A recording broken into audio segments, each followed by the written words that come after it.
Assalamualaikum warahmatullahi wabarakatuh. Salam sejahtera semuanya. Selamat datang di tutorial pengukuran metode statistika tahun 2021 materi rancangan percobaan, spesifiknya rancangan faktorial.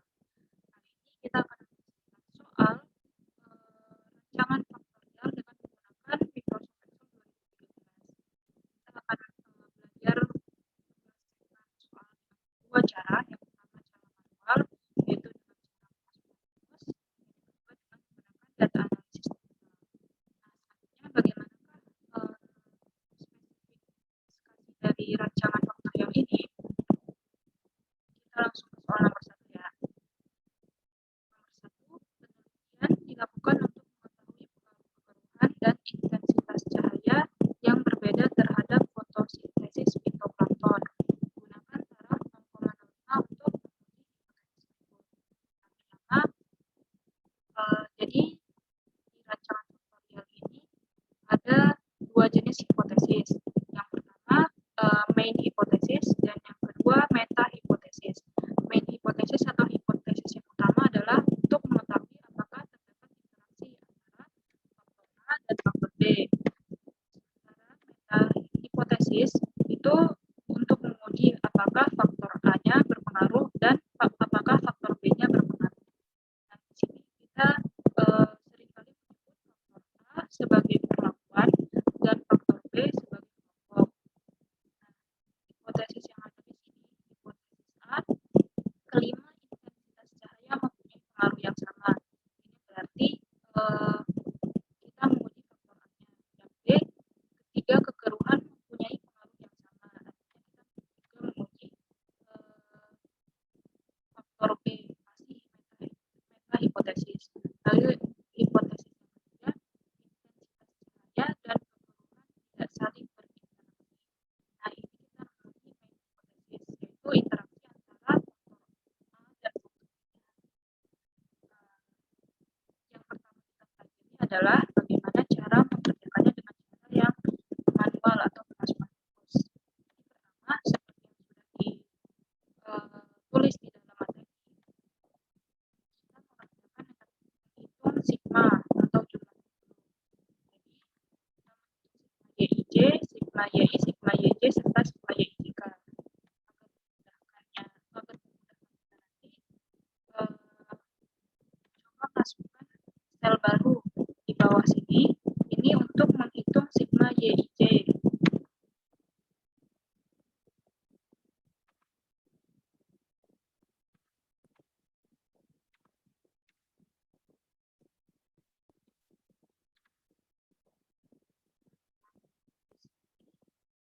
Dari setiap kelompok kekeruhan yang berbeda kita bikin sel barunya ya, sigma YIJ-nya. Lalu di sini di bawah sigma YIJ kita letakkan sigma YI untuk perhitungan sigma YI-nya.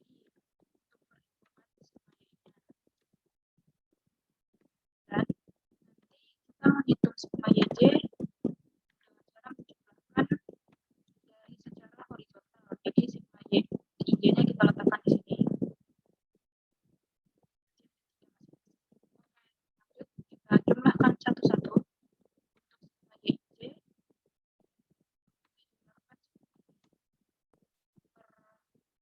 per kelompok, per faktor dan per faktor A dan per faktor B, atau per kelompok dan per perlakuan dijumlahkan masing-masing seperti ini. Lalu selanjutnya tinggal di kelompok ada ini kali ya dengan kelompok. Biar nanti kita menghitung sigma YI. Sigma YI ini adalah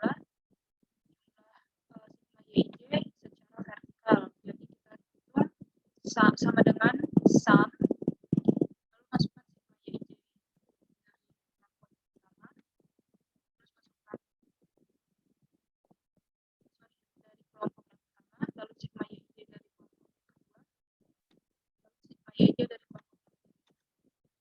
Dapatkan hasil 320. Jadi sigma YI didapatkan dengan cara menjumlahkan sigma YIJ per perlakuan per kelompoknya. Lalu selanjutnya tinggal di-drag.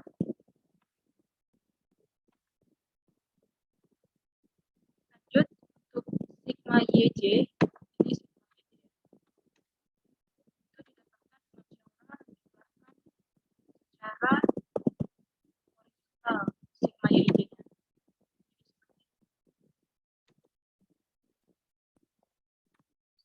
Menggunakan sum dan dijumlahkan sigma YJ secara horizontal.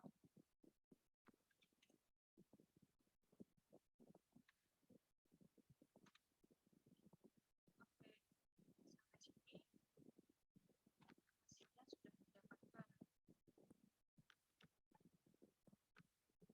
Kita akan coba menghitung sigma lainnya agar memudahkan.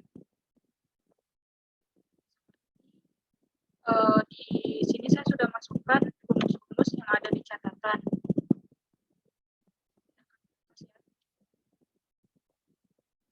Nah, agar mudah nanti menghitung komponen yang ada di dalam tabel ANOVA-nya, seperti JKP, JKT, jika ada komponen yang dibutuhkan seperti sigma YIJK kuadrat, IJK, sigma YIJ, sigma YIJK, dan seterusnya, maka kita di sini membuat dulu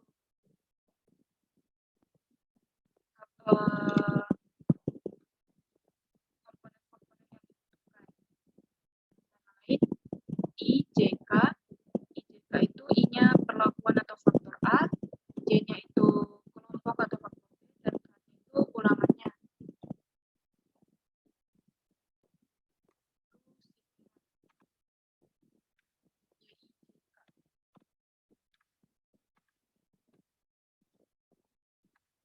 Terus sigma YIJK yang dikuadratkan, terus sigma YIJ yang dikuadratkan,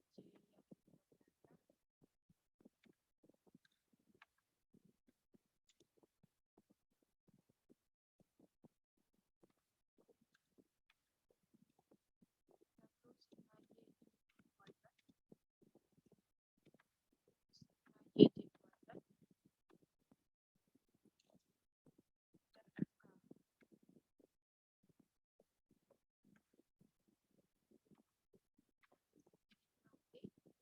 nah, langsung kita isi aja pakai angka. I-nya sama dengan perlakuan, jadi atau faktor A. Faktor A-nya di sini adalah intensitas cahaya. Jadi kita hitung ada berapa banyak perlakuan atau berapa banyak faktor A. Ada intensitas cahaya 15, 17, 20, 24, dan 28. Jadi ada 5. J-nya, kelompoknya di sini adalah kekeruhan. Jadi ada kekeruhan 24, kekeruhan 32, dan kekeruhan 38. Berarti ada 3 kelompok atau 3 faktor B. Dan K ini dimaksudkan sebagai ulangan.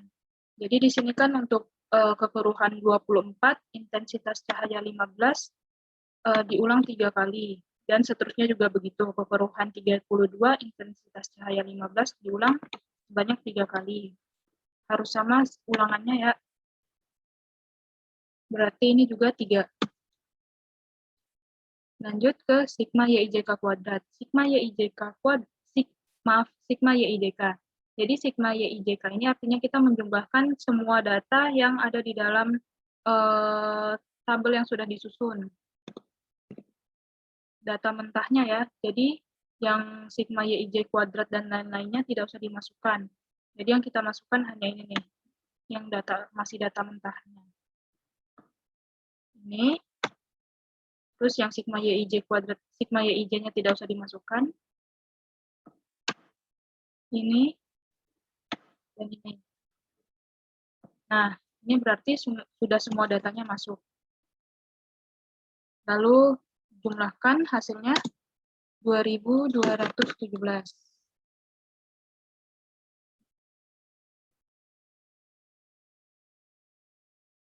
Lanjut ke sigma YIJK kuadrat. Sigma YIJK kuadrat sama seperti tadi menjumlahkan kuadrat dari semua datanya. Karena kita menjumlahkan kuadrat dari semua datanya, artinya datanya satu-satu kita kuadratkan, maka menggunakan rumus sum of square, sum SQ.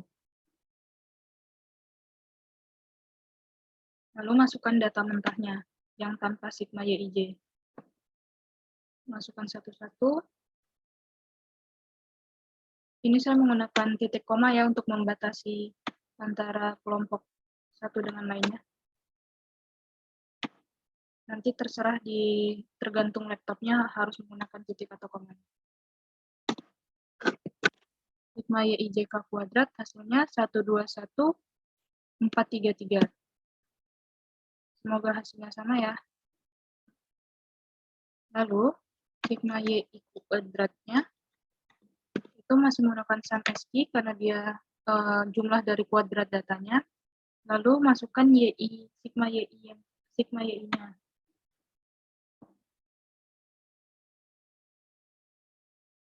Sorry, ini masih sigma YIJ kuadrat ya. Maka masukkan sigma YIJ-nya. Masukkan dari baris yang pertama, sigma YIJ yang pertama, baris sigma YIJ yang kedua, dan baris sigma YIJ yang ketiga. Hasilnya 350575. Terus untuk sigma YI kuadrat sama dengan sum SQ yang dijumlahkan YI-nya.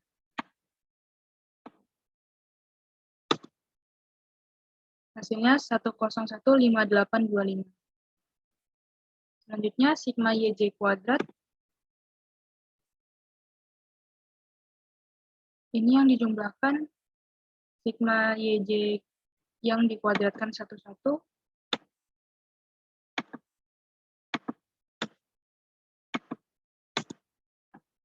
Hasilnya 1656989. Oke.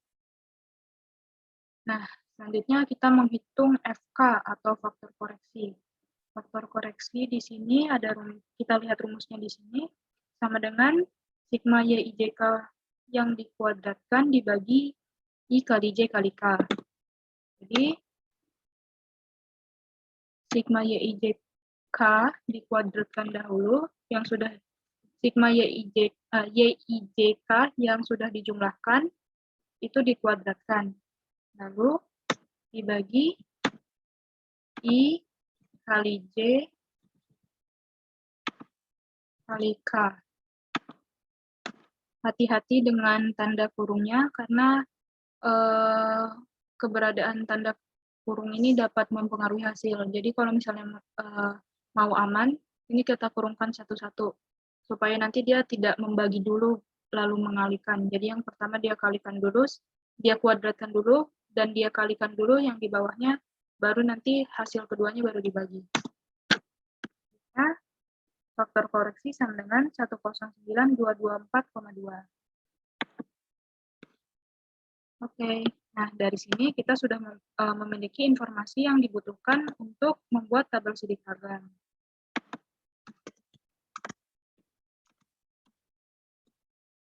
Tabel sidik ragam yang kita butuhkan terdiri dari sumber keragaman atau SK, derajat bebas, jumlah kuadrat, kuadrat tengah, F-hit, dan F-tab. Sumber keragamannya, di sini kita punya perlakuan, faktor A, faktor B, interaksi faktor A dan faktor B, sisa, S, dan total.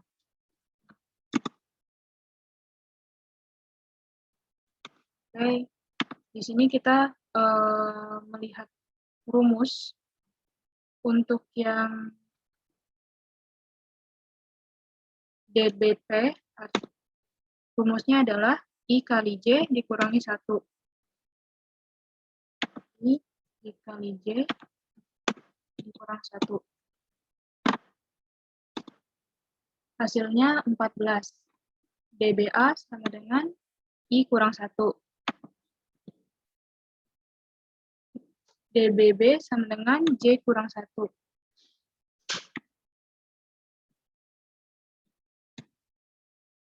DBAB itu sama dengan I kurang 1 kali J kurang 1. I-nya dikurangi 1 di dalam kurungin, dikali dalam kurung J kurang 1.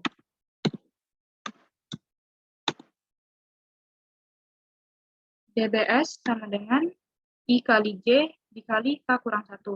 Jadi dalam kurung I kali J dikali dalam kurung K kurang 1.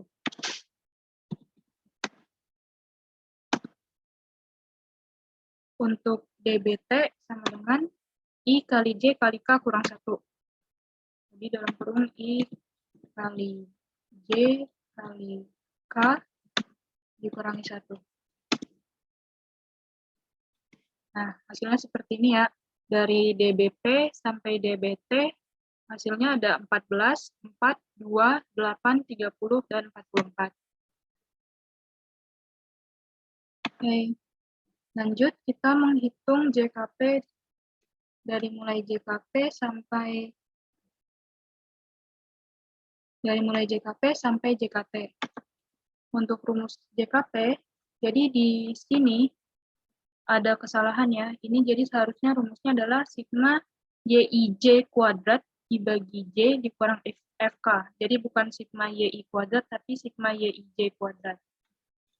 JKP sama dengan sigma YIJ kuadrat. Yang ini kita kasih dalam kurung dulu karena dia perlu membagi dulu. Sigma YIJ kuadrat dibagi J seperti ini, lalu dikurang FK.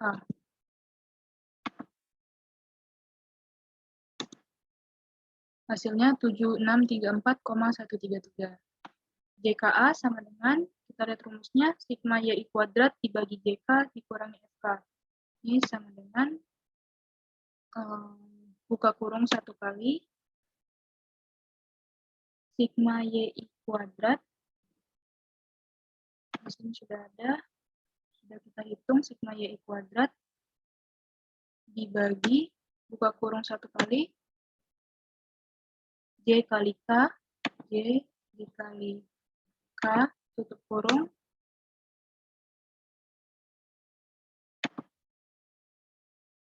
tutup kurung 2 kali, dikurangi FK. Hasilnya 3645,244.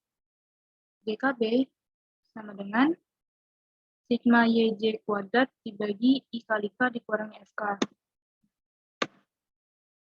Sigma YJ kuadrat ini dibagi, buka kurung 1 kali, I kali K. Tutup kurung 2 kali, terus dikurangi FK. Hasilnya 1241,733. JKAB, selanjutnya JKAB sama dengan JK. Oh, ini perlu menghitung JKP. Oh, dengan cara mengurangi JKP dikurangi JKA dikurangi JKB. JKAB sama dengan JKP dikurangi JKA dikurangi JKB. Hasilnya 2747,156. JKS didapatkan dengan cara JKT kurangi JKP. Berarti kita harus menghitung JKT-nya dahulu. Menghitung JKT dengan cara mengurangi sigma YIJK kuadrat dikurangi FK. Sigma YIJ kuadratnya, sigma YIJK kuadratnya sudah kita dapatkan dari sini, 121433 dikurangi faktor koreksi 109224,2. Hasilnya 12208,8. JKS sama dengan JKT dikurangi JKP. 4574,667. Oke, untuk menghitung KT, kita tinggal membagi antara jumlah kuadratnya dengan derajat bebasnya. Jadi untuk jumlah kuadrat perlakuan dibagi derajat bebas perlakuan, dan seterusnya. Kita hitung cukup sampai kuadrat tengah sisa, atau KTS. Yang kuadrat yang bagian total tidak perlu dihitung. Nah, dari sini didapatkan hasil 5 berturut-turut dari KTP sampai KTS 545,2952, 911,3111, 620,8667, 343,3944, dan 152,4889. Lanjut, untuk menghitung F-hit, kita membagi antara kuadrat tengah masing-masing perlakuan, faktor A, faktor B, ataupun AB dengan kuadrat tengah sisanya. Jadi untuk F-hit yang perlakuan dibagi dengan membagi KTP dengan KTS. Agar memudahkan, nanti tinggal di drag yang KTS-nya kita string. Nah, kita kunci seperti ini. Terus nanti tinggal di drag. Kita dragnya sampai AB, sampai baris yang AB.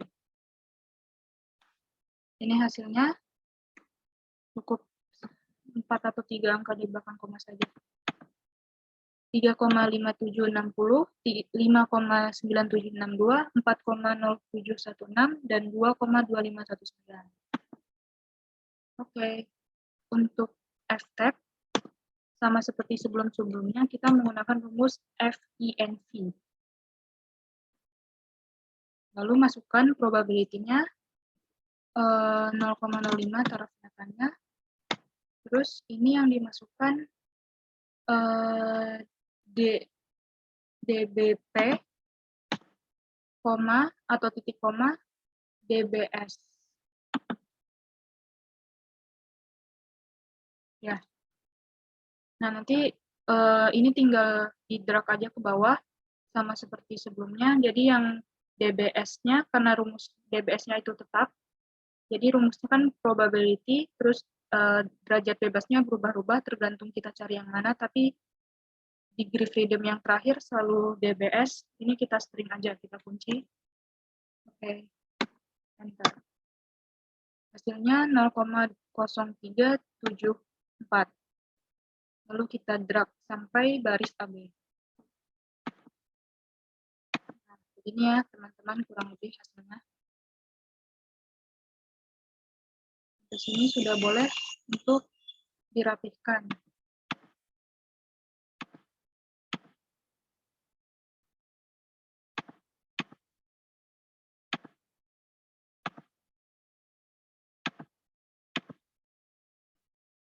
Jadi ini adalah tabel sidik ragam yang kita buat menggunakan cara manual, yaitu dengan cara memasukkan rumusnya. Nah, sebelum kita membuat kesimpulan serta interpretasi, kita belajar cara menggunakan data analisis. Jadi untuk menggunakan data analisis, kita tinggal memasukkan datanya saja, data mentahnya saja. Yang bagian sigma YIJ, sigma YJ, dan sigma Y ini tidak perlu dimasukkan. Jadi kita masukkan data mentahnya saja. Kita taruh di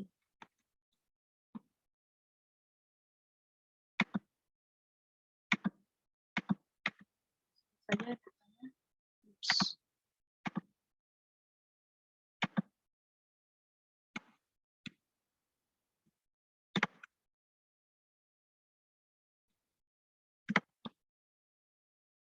Jadi data yang ini tidak diperlukan, yang ini juga tidak diperlukan.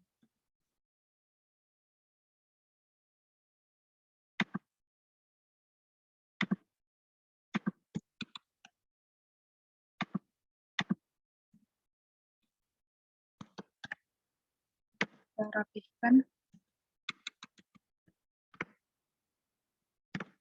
Nah, jadi datanya seperti format awal yang masih mentah seperti ini. Nanti ini yang baru kita bisa masukkan ke data analisis. Jadi pergi ke toolbar data, pilih data analisis. Nah, yang kita pilih adalah ANOVA two-factor with replication. Kita pilih ANOVA two-factor with replication. Oke. Ini kita masukkan input range-nya, semua datanya termasuk judul kepala tabelnya. Seperti ini. Jadi kepala tabelnya juga kita masukkan. Rows per sampel ini artinya jumlah ulangannya. Jumlah ulangannya masing-masing kelompok ada 3 kan, makanya rows per sampelnya adalah 3. Taraf nyata 0,05. Output range-nya kita taruh di sini aja, bebas. Lalu oke.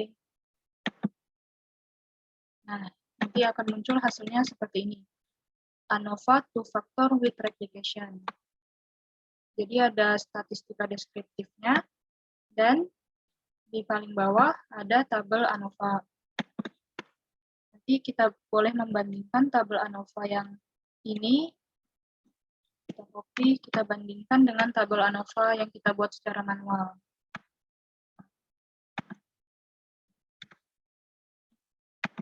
Nah, jadi di sini tabel ANOVA yang dari data analisis tidak memiliki DBP, ya tidak memiliki DBP. Jadi di sini yang dimaksud dengan sampel itu adalah faktor B-nya, columns-nya faktor A-nya, yang interaction itu AB, within itu sisa atau galat, dan total. Nah, coba kita bandingkan satu-satu ya.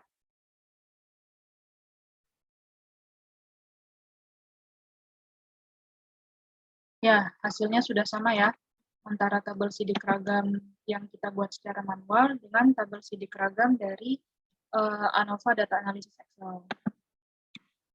Baiklah, kalau kita sudah bisa memastikan bahwa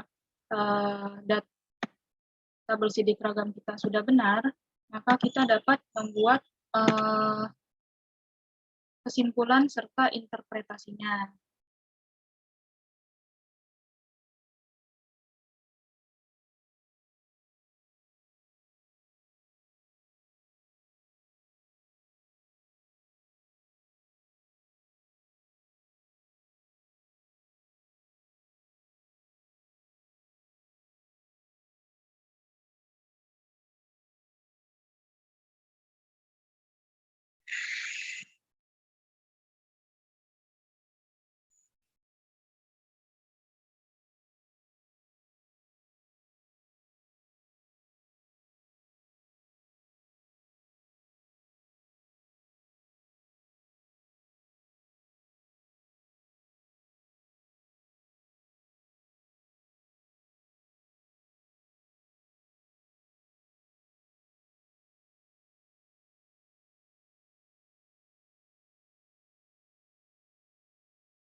Selanjutnya kita membuat hipotesis dari pertanyaan-pertanyaan yang muncul di soal.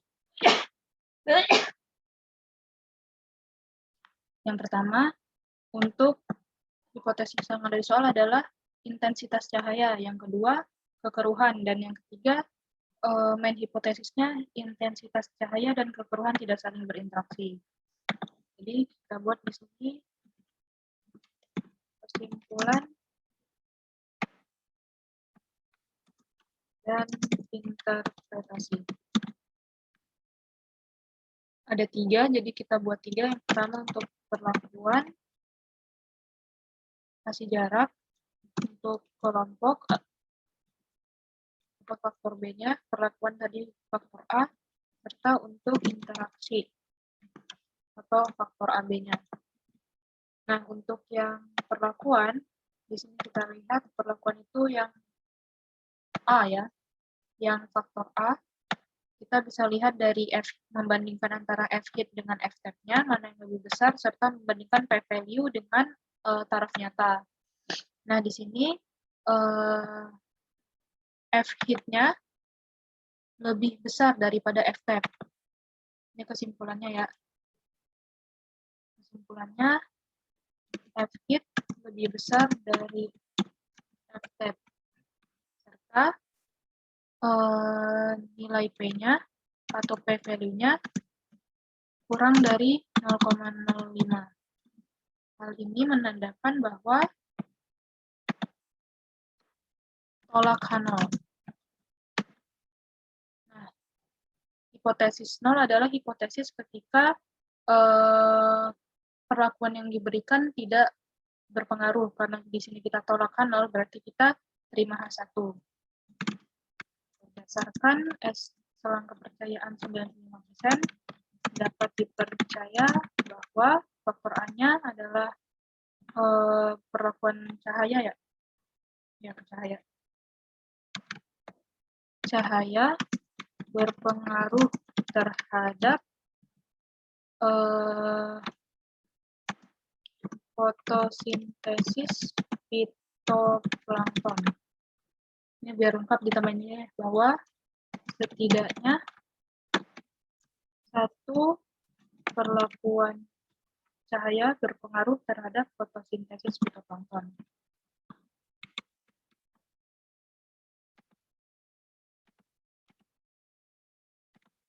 Untuk yang perlakuan, di sini perlakuan itu yang B, F-hit-nya masih lebih besar dari F-tap-nya. Dan P-value-nya masih lebih kecil daripada 0,05. Jadi 0,02 lebih kecil dari 0,05. Masih sama, F-hit-nya lebih besar dari F-tap, serta nilai P-nya kurang dari 0,05.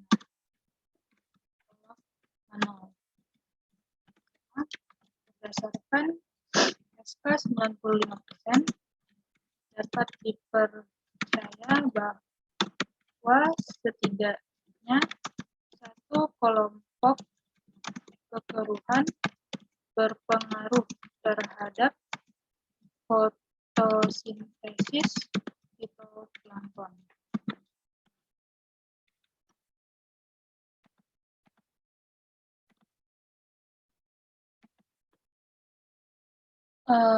Nah, sekarang kita melakukan kesimpulan dan interpretasi untuk main hipotesisnya. Menguji apakah terdapat interaksi antara faktor A dan faktor B-nya. Jadi di sini kita lihat F-hit-nya 2,25 dan F-tap-nya 2,26. Berarti F-hit-nya lebih kecil daripada F-tap.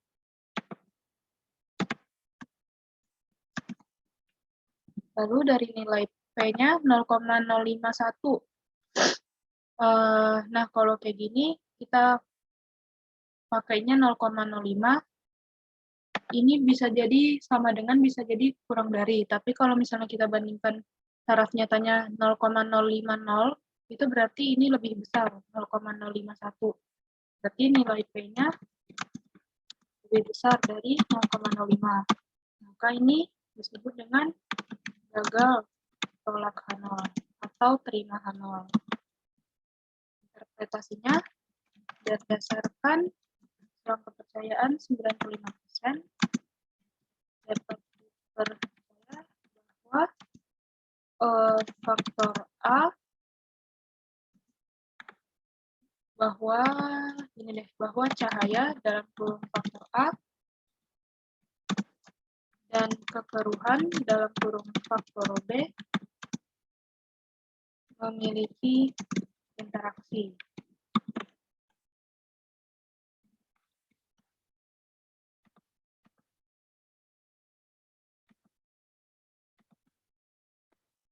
Oke, dari sini nanti kalian boleh highlight beberapa hal yang menurut kalian penting, bebas, gimana nanti. Cuma nanti di labcom-nya wajib mengumpulkan dengan 2 cara ini ya, sampai kesimpulan dan interpretasinya. Baiklah, cukup sekian. Untuk soal nomor 2-nya boleh dikerjakan sendiri. Semoga dapat bermanfaat. Ditutup dulu. Assalamualaikum warahmatullahi wabarakatuh.